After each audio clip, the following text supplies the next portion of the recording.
Should Hillary Clinton be asked about the Clinton Foundation? It didn't even come up in the debate the other night. Yeah, I think that it's a legitimate question for her. It's a legitimate question for Donald Trump and his foundation as well. Sure, these things are all fair game. Yeah, we haven't seen the media focus on the Clinton Foundation at all.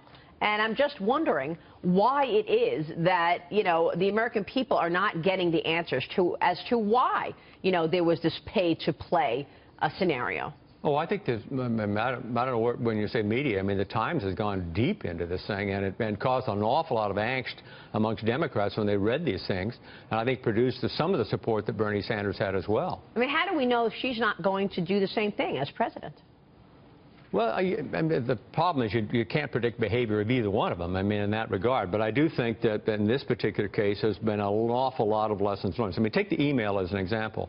The big problem with the email, and I've been critical on this show. I know you have. So the big problem with the email that's not being addressed is the Freedom of Information Act, which was passed in 1967, and Congress exempted itself.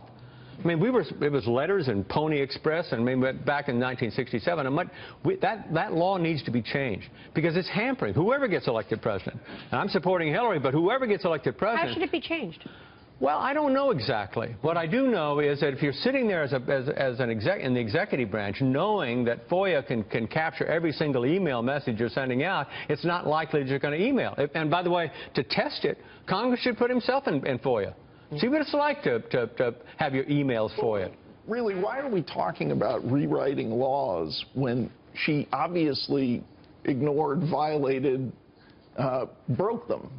You talk about Federal Records Act. She has an obligation to share all of that. You talk about her obligation to maintain the security of classified information. She's not following the rules. Why do we think a new law would solve that? Well, I've been on this show and been very, very critical of what the Secretary did in this regard. All I'm saying is, okay, now we've made our argument that what she did was wrong.